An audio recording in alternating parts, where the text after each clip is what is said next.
Várias frentes de batalha foram formadas em Egghead, aumentando mais ainda o caos da ilha. Temos um pica-pau biruta gigante tentando de todas as formas lidar com aquele que muitos aí diziam ser mais fraco que os Yonkou. Ao mesmo tempo que o Zoro tenta lidar com um gatinho perdido, que frustrado por não ter conseguido eliminar o capitão, está mirando agora no número 2 e se continuar assim, já já ele chega no Franky. E uma coisa que nos chama atenção é a maneira que o Vegapunk deliberadamente chama Bonnie de mocinha, como se estivesse falando com uma criança. Porém, uma sombra espreita a ilha do futuro e pelo que foi mostrado, ele não está nada feliz. Chegou o momento de algumas questões serem analisadas. Teremos a entrada de um dos personagens mais misteriosos da obra? O poder da Pika Pika será maior do que a da Nika Nika? Existe alguém aí espreitando para roubar uma zoa mítica? Vem comigo que hoje vamos falar um pouco sobre tudo o que aconteceu no capítulo 1093. Fala galera, sejam bem-vindos a mais um vídeo, eu me chamo Thales. Agora Egghead entrou em um momento complicado, é possível sentir a tensão em cada página, e o que possivelmente nos levará a um clímax que muitos aqui podem não estar esperando. Ao mesmo tempo que acreditamos que o nosso querido Eiichiro Oda jamais faria o Luffy perder após ele ter se tornado um Yonkou,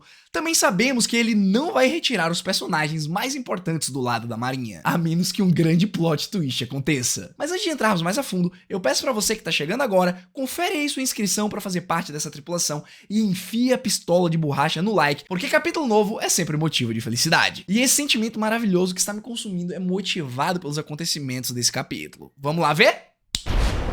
O nome do capítulo já diz tudo: Luffy vs Kizaru. E já começamos de onde paramos no 1082, com o Chapéu de Palha rindo, se divertindo, enquanto segura em suas gigantescas mãos o almirante enquanto todos os outros apenas observam a situação. Agora é o seguinte, pessoal, se o Luffy está realmente se divertindo, observe a expressão no rosto do Kizaru. Por mais que esteja dizendo que se encontra em uma situação complicada, não é isso que aparenta estar acontecendo. Mesmo assim, Luffy continua atacando e começa a girar o almirante enquanto o mesmo pede para pegar leve. No capítulo passado, a gente viu um vislumbre do Kizaru começando a suar no primeiro momento que viu o tão famoso Gear 5. Mas agora a gente percebe que aquilo não era medo nem receio, era apenas surpresa de ver aquele despertar pela primeira vez. Ele não está nada abalado. Na sequência, Luffy joga ele pelos ares e começa a rir dizendo que ele saiu voando para longe. Enquanto isso, toda a equipe que estava no laboratório começa a se preparar para fugir. Atlas tem uma das ideias mais geniais possíveis para se prepararem, então ela decide ir até a parte inferior da ilha pegar o chip de comando dos pacifistas. E essa é realmente uma ideia muito válida, porque mesmo que eles conseguissem desativar a barreira e fugir, os robôs iam metralhar eles com os lasers. Mas é agora, nesse momento, que entra um comentário perigoso do Vegapunk Stella. Ele afirma que realmente é a melhor opção,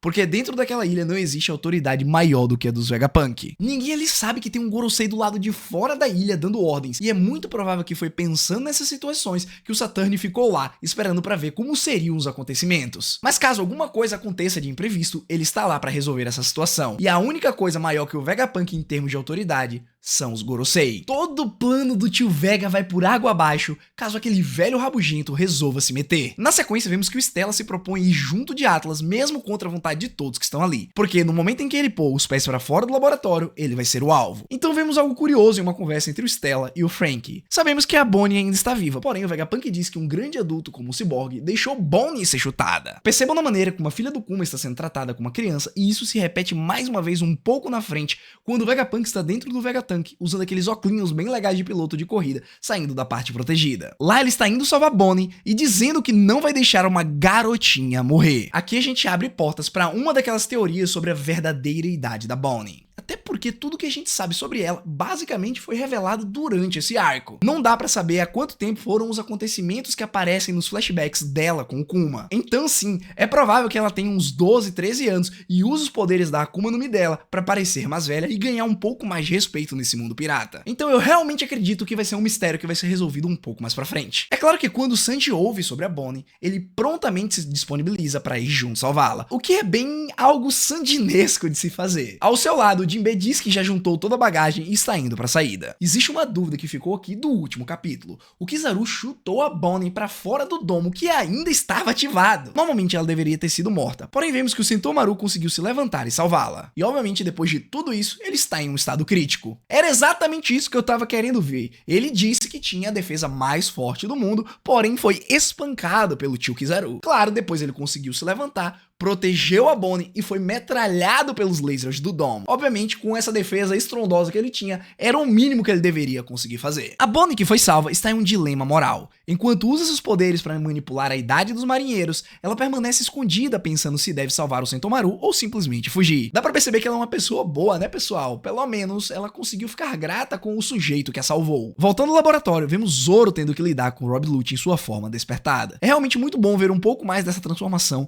uma vez que suas capacidades ainda não foram completamente demonstradas, mas mesmo assim me traz um sentimento estranho. Por muito tempo, Lucci foi tido como um dos maiores rivais de Luffy, principalmente depois que ele reapareceu fazendo parte da CP0. Mas vendo Zoro dizendo que com aquele nível de poder ele não poderia enfrentar o Luffy, percebemos o quanto o gatinho decaiu. E ainda digo mais, ele já perdeu a batalha psicológica. No início de Egghead, ele disse que não iria reconhecer nunca o Chapéu de Palha como o Yonkou, e aqui estamos nós, alguns capítulos depois, vendo ele dizendo que é válido matar o número 2 de um imperador. Ué, uma reviravolta em tanto, mas se continuarmos assim, já já ele vai estar lutando contra o Jinbei ou até mesmo contra o Franky. Zoro, por sua vez, está usando aquelas chamas em suas espadas, que pelo que vejo, é uma espécie de haki. Ele já fez isso anteriormente quando estava imbuindo o haki na Enma. Se me lembro bem, daquela vez o braço dele ficou bem fino e ele afirmou que se continuasse fazendo aquilo, ele poderia ser morto. Agora voltando para o conflito principal, depois de ter sido jogado para longe, vemos Kizaru quase caindo no mar com aquela expressão de despreocupado. Porém, momentos antes, ele usa sua habilidade para se converter em luz e todas aquelas partículas dele se transformam em outros Kizarus, como se fossem espécies de clone. Não era bem o que o Luffy esperava pela sua expressão. Mas imagina aí você, no mundo de One Piece,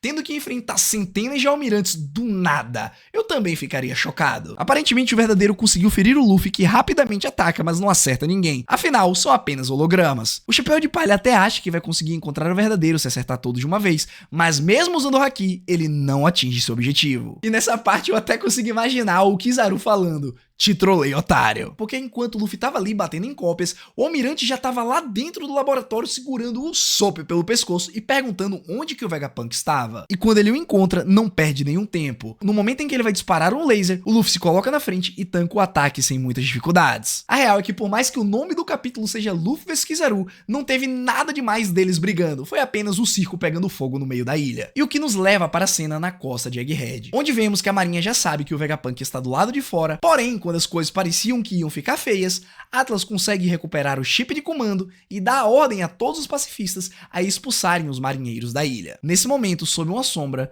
uma expressão de quem não está gostando nada, vemos Saturn. Pela aura que ele está emanando ali, sabemos que ele está prestes a fazer algum movimento. Será o plot twist que a gente estava esperando? Veremos a sua Akuma no Mi, que antes era apenas uma sombra, sendo finalmente revelada? Ou será que os piratas do Barba Negra estão ali de prontidão esperando para roubar essa fruta? Estas são apenas algumas questões que ficarão para serem explicadas nos próximos capítulos. Mas tem uma coisa que está me deixando curioso, é sobre o verdadeiro poder do Kizaru. Pelo andamento da missão, não creio que ele vai revelar tudo até o fim do arco. E ainda temos uma questão em aberto, que foi o despertar daquela arma antiga quando o Luffy finalmente utilizou os poderes do Gear 5 e teve os tambores da libertação emanando dele. Também não tivemos nada sobre isso nesse capítulo, o que provavelmente Oda deve nos explicar um pouco mais pra frente. Agora deixa aí nos comentários o seguinte: o que vocês estão mais ansiosos pra ver? O velhote ou o robô gigante?